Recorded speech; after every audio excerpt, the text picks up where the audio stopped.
77% of the bets that have been placed have been on LSU this week, but the line has gone from 4.5 to 2.5. Vegas knows something. I'll tell you what I think they know. This is the Locked On Ole Miss podcast. You are Locked On Ole Miss, your daily podcast on the Ole Miss Rebels, part of the Locked On Podcast Network, your team every day.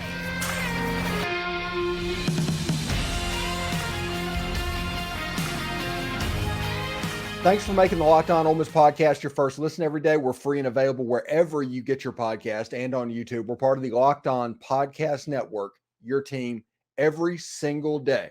Hey, the Rebels play the LSU Tigers Saturday afternoon at 5 p.m. Central Time on ESPN.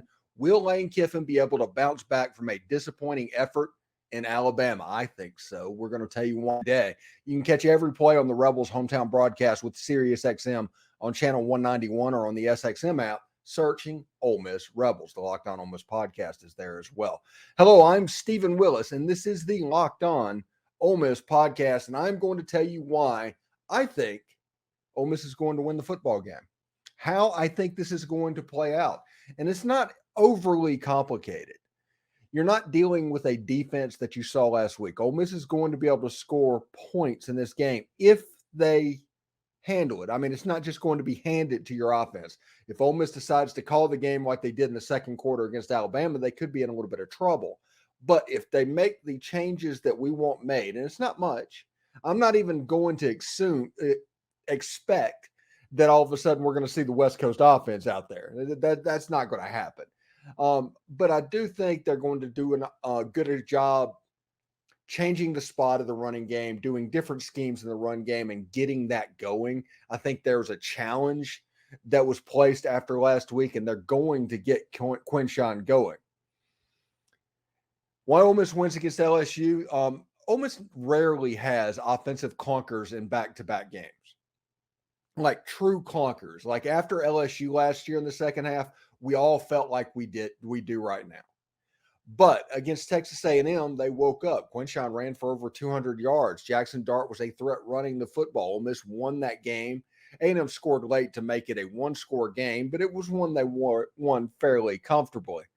The other thing is I think Lane Kiffin will finally start putting the offense in a position to be successful. We'll explain that. And also, this looks like a shootout is coming. So why does Ole Miss have the advantage in a shootout versus LSU? We'll talk about that as well. But we'll start off with the Ole Miss bouncing back from our Alabama. And you look at Jaxson Dart's stats, okay? He's 65 of 103. He's about a 65% passer at this point. He's got about 1,100 yards, 7 touchdowns, 2 interceptions. And through 4 games, if you just make that to the end of the 12-game season, that would be somewhere in the neighborhood of completing 65% of his passes, throwing for about 3,300 yards, 21 touchdowns, and 6 interceptions. That is a good year. There's no way you can put that down. I disagree with my partner, Bill Flowers, when talking about Jaxson Dart. Jaxson Dart has not been the problem this year. I think the problem this year has been that we've been asking this offense to do a little bit too much, essentially. Hey, everything needs to be 15 yards downfield. Everything needs to take 3.5 seconds to develop. I think those are more of an issue than anything that else is going on with the quarterback or anything personnel-wise.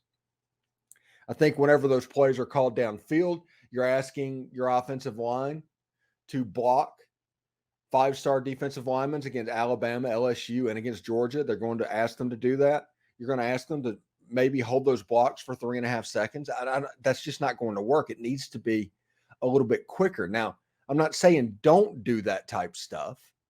I'm saying that the other stuff and adding more variances to your offense will make it more effective. And I think you're going to see that against LSU.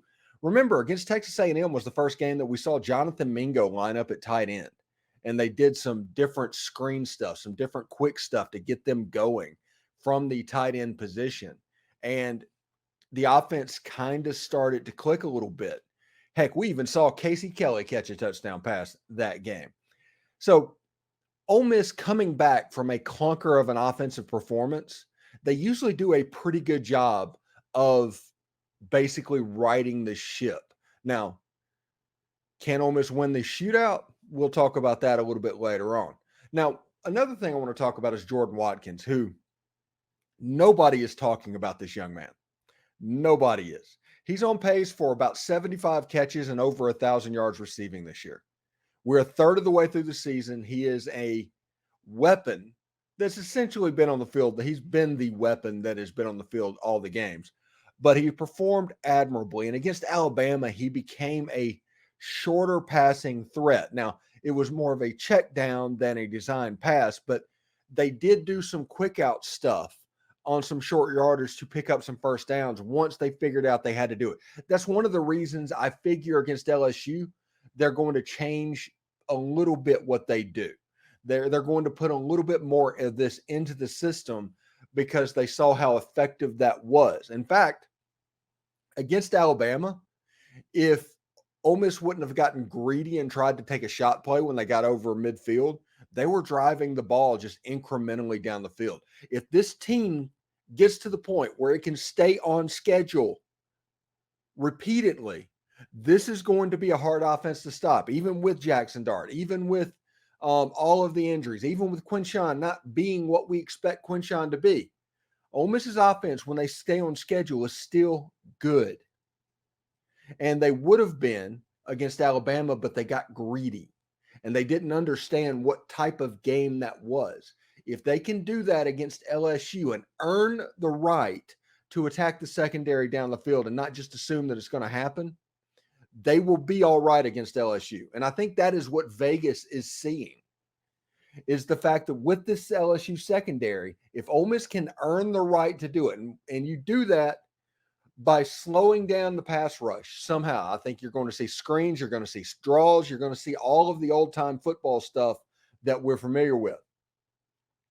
But that'll help get Quinshon Judkins going. That'll slow down the rush. That'll give Jaxson Dart and take him from getting 2 seconds to throw the football to 2.5 or 3 seconds to throw the football.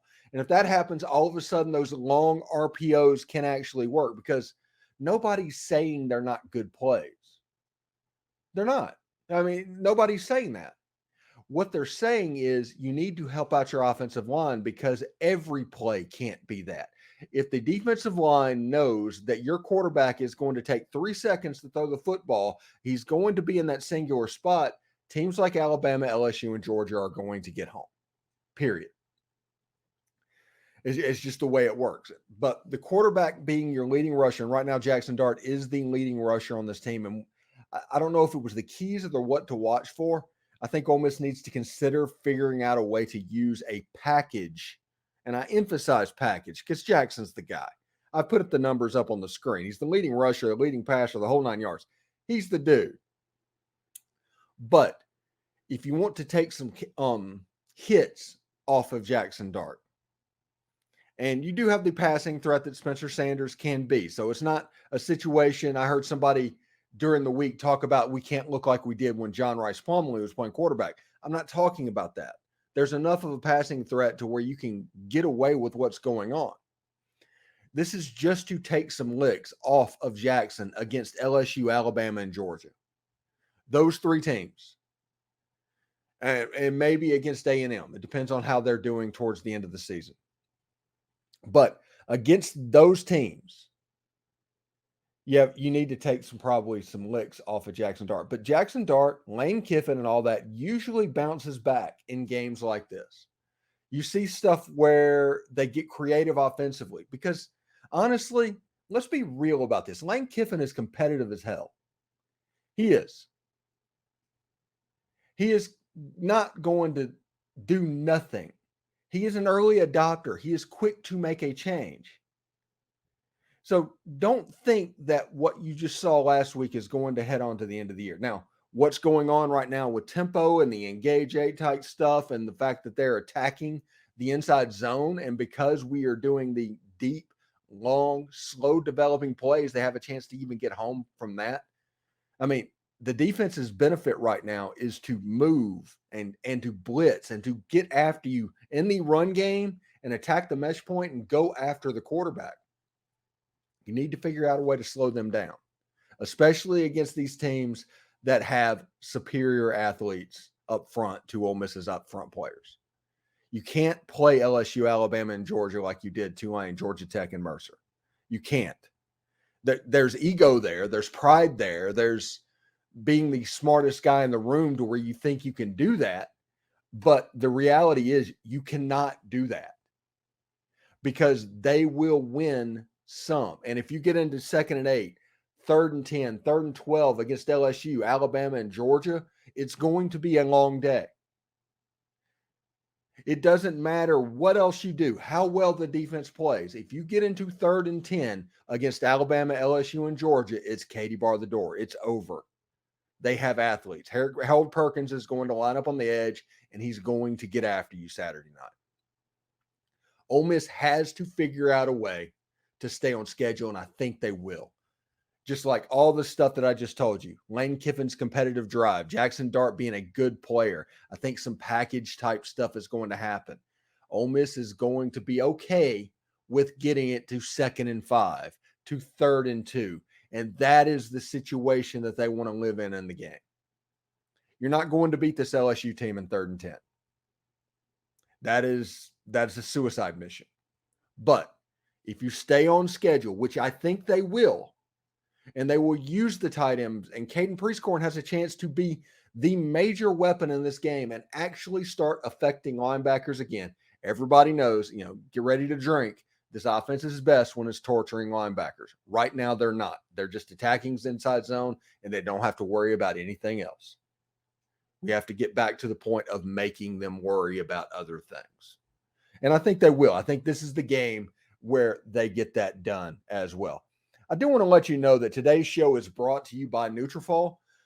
Men think losing their hair is inevitable. Take control of your hair's future with Nutrafol's science-backed hair growth supplement for men. Nutrafol is the #1 dermatologist recommended hair growth supplement, clinically shown to improve your growth, visible thickness, and visible scalp coverage. Nutrafol's hair growth supplements use physician-formulated natural science-based ingredients. Their drug-free patented technology provides the consistent, reliable results without compromising your sexual health. Go to Nutrafol.com/men to take their health wellness quiz.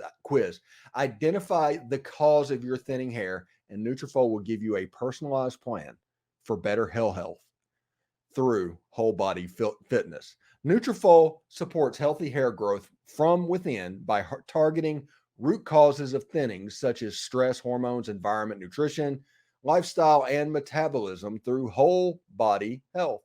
And it works. In a clinical study, 84% of men showed improvement in their hair after 6 months of taking Nutrafol's men hair growth supplements.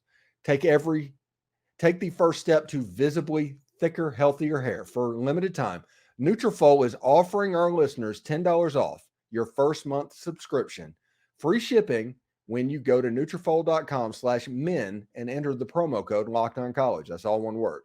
Find out why over 4,000 healthcare professionals recommend Nutrafol for healthier hair. Nutrafol.com/men, spelled Nutrafol.com/men, and enter promo code LockedOnCollege. That's all one word. Nutrafol.com/men, promo code LockedOnCollege. It is time to get Locked On Pickles. Stewart's Cajun Dill Pickles, that is. They're offering a variety of Cajun spice products like pickles, green beans, okra, and even carrots and asparagus. This is a family-owned company. They do a fantastic job sponsoring the show. All their stuff is homemade on the coast of Mississippi.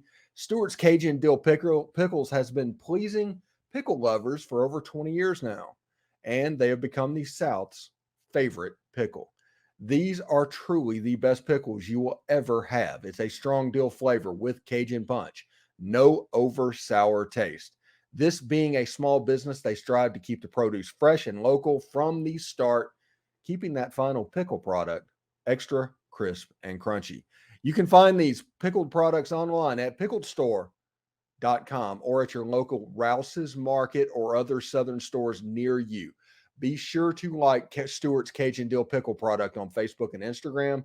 Try these pickles, okra, and beans today. You will not be disappointed. Stewart's Cajun Dill Pickles, the South's favorite pickles. And I'm telling you, it makes every college football Saturday when you have a Stewart's Dill Pickle.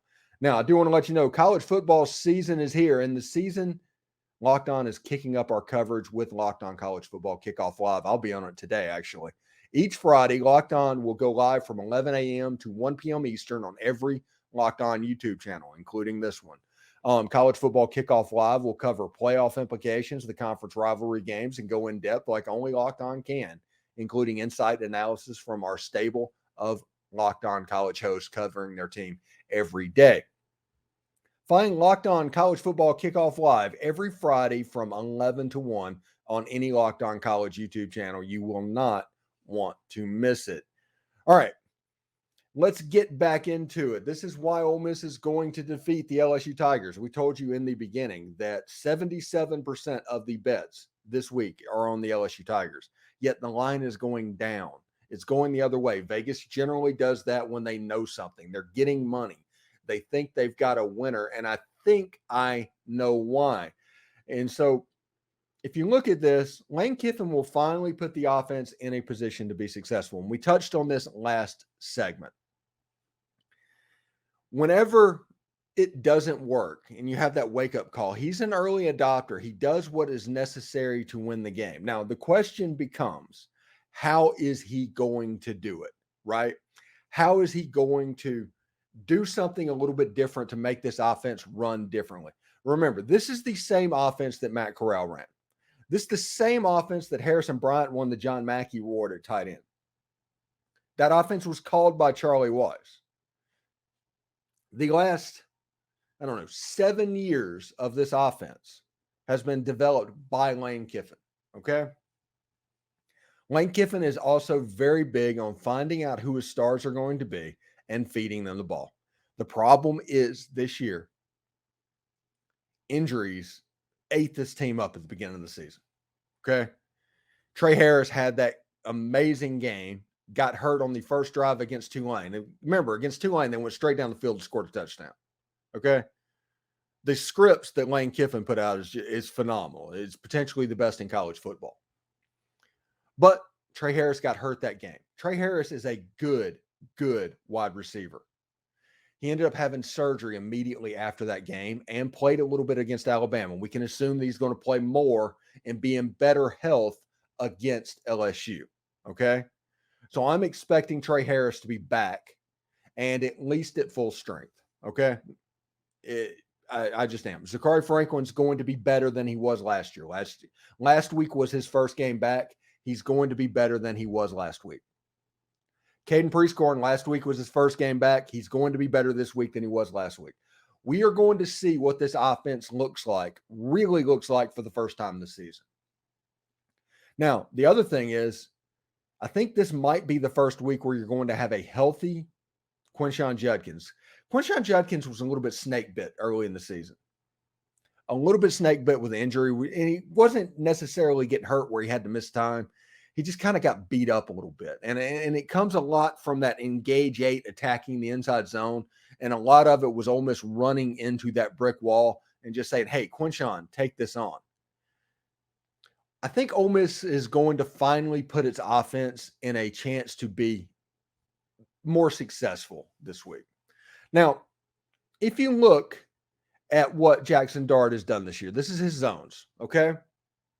On the outside left, he's 2 of 4, 71 yards, a touchdown. The middle is 2 of 6, touchdown with the interception. There was the ball that slipped out of his hand against Alabama. It was a duck. It was a terrible pass and shouldn't have been thrown. But I can see why I got picked off. And he was 4 of 6 on the right-hand side for 118 yards. Passer ratings on most of them probably average out to be somewhere near 100. Acceptable.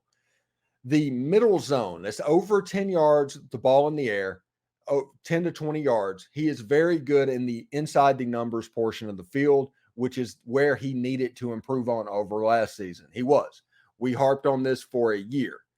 And part of that is we want to see some quick game. We want to see some quick game. And you look at the under 10-yard passes, okay? He throws most of his routes in that middle zone, that 10 to 20-yard zone, which takes time for plays to develop. We want to see this offense, for it to take off, more passes to happen in the 0 to 10-yard range. Okay? He's 4 of 8 for 46 yards. He's 9 of 13 for 95. He's 10 of 12 for 89. We want to see hitches. We want to see slants. We want to see pop passes in all three of those zones. And I think this offense will have a chance to take off. Now, to put this in perspective, these are Jaden Daniels zones, okay?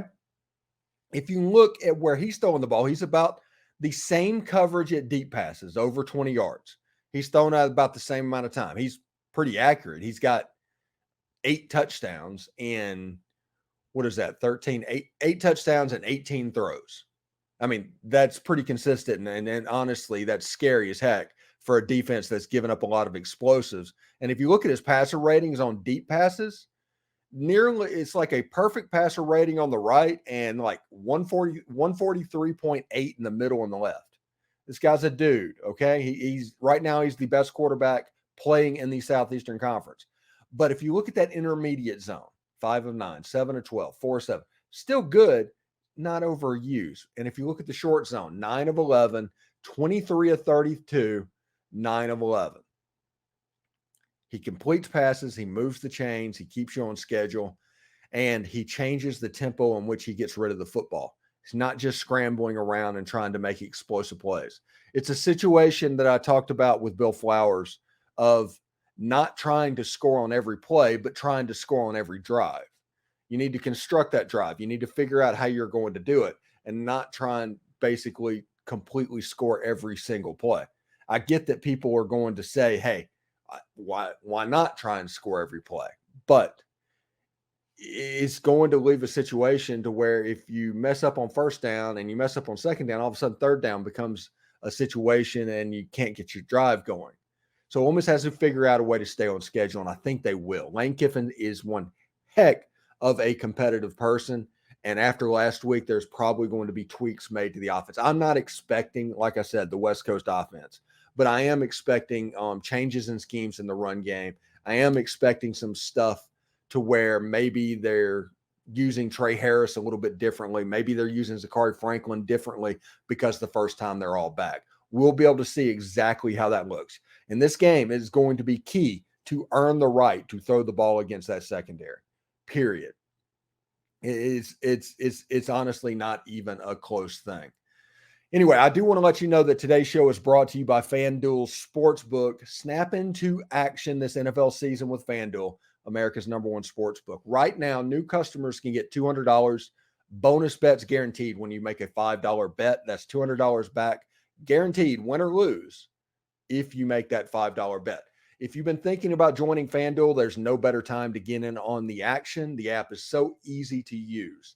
There's a wide range of betting options, including spreads, props, over-unders, and more. You know, LSU currently right now is a 2.5-point favorite over Ole Miss, and we'll talk about some of the minutia behind that. And the over-under currently is at 67.5. To put that in perspective, they're expecting like a 38-30 type game.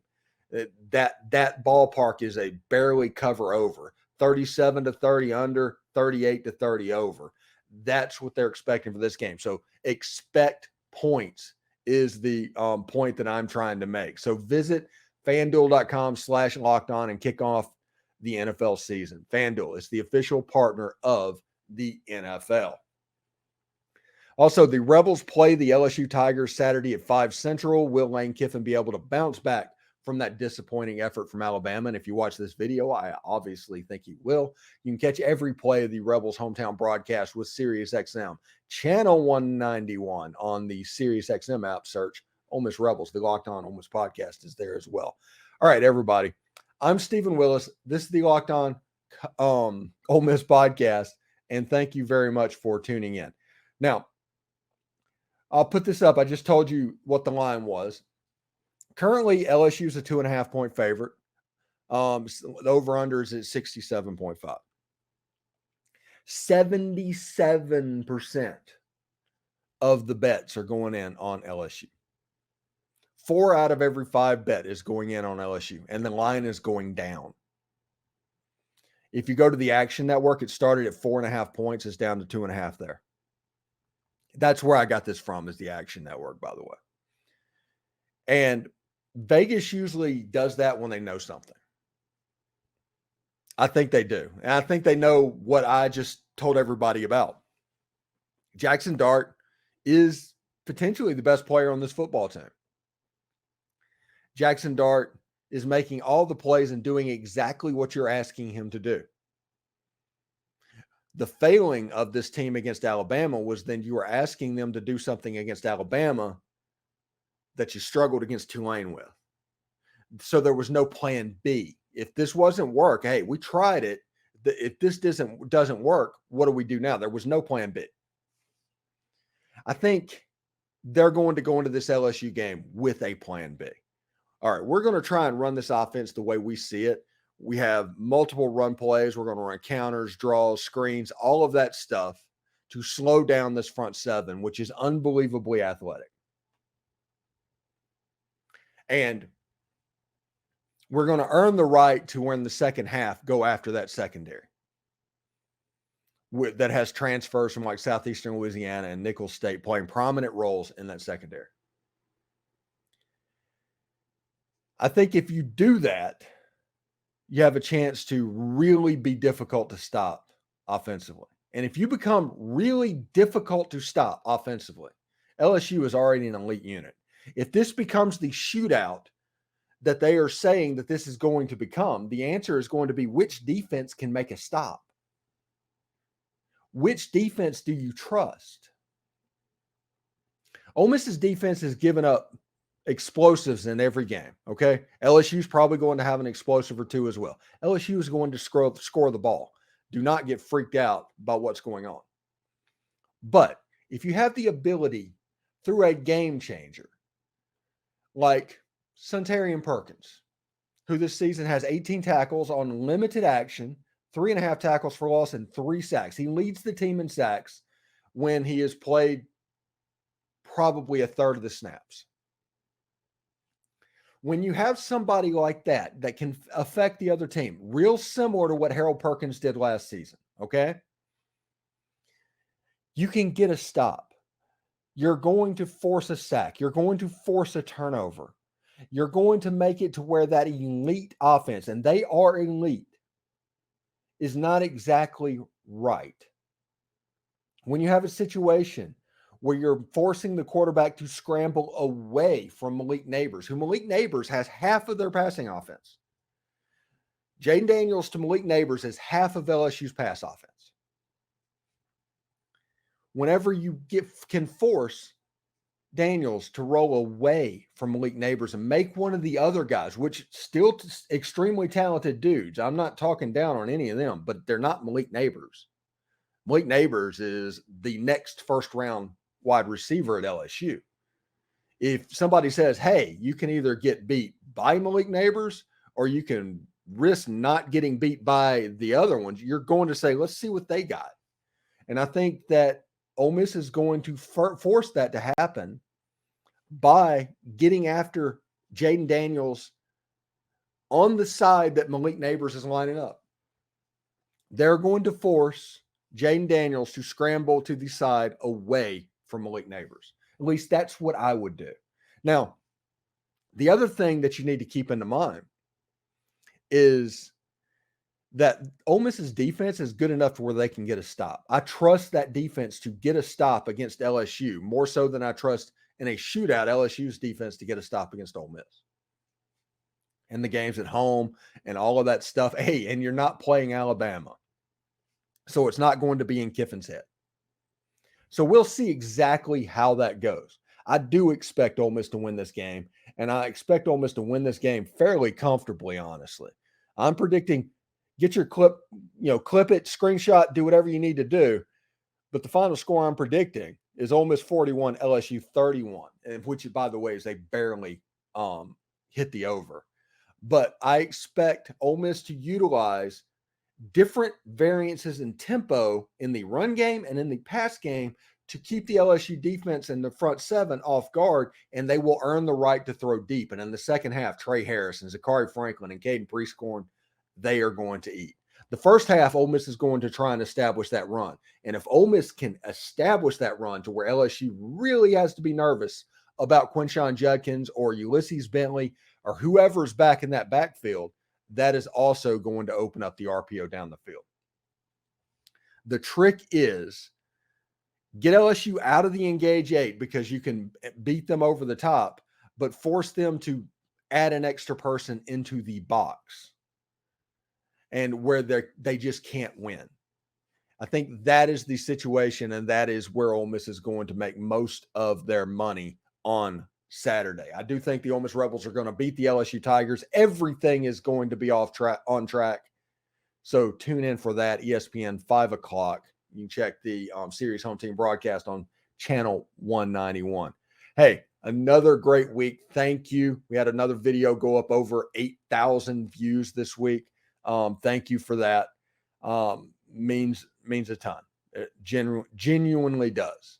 And thank you for making the Locked On Ole Miss podcast your first listen every day. We're free and available wherever you get your podcast, including YouTube. We're part of the Locked On Podcast Network, your team every day. Ole Miss's morning show. Thank you. We'll be back next week, hopefully talking about the Ole Miss bounce back game. Anyway, take care. Hotty toddy.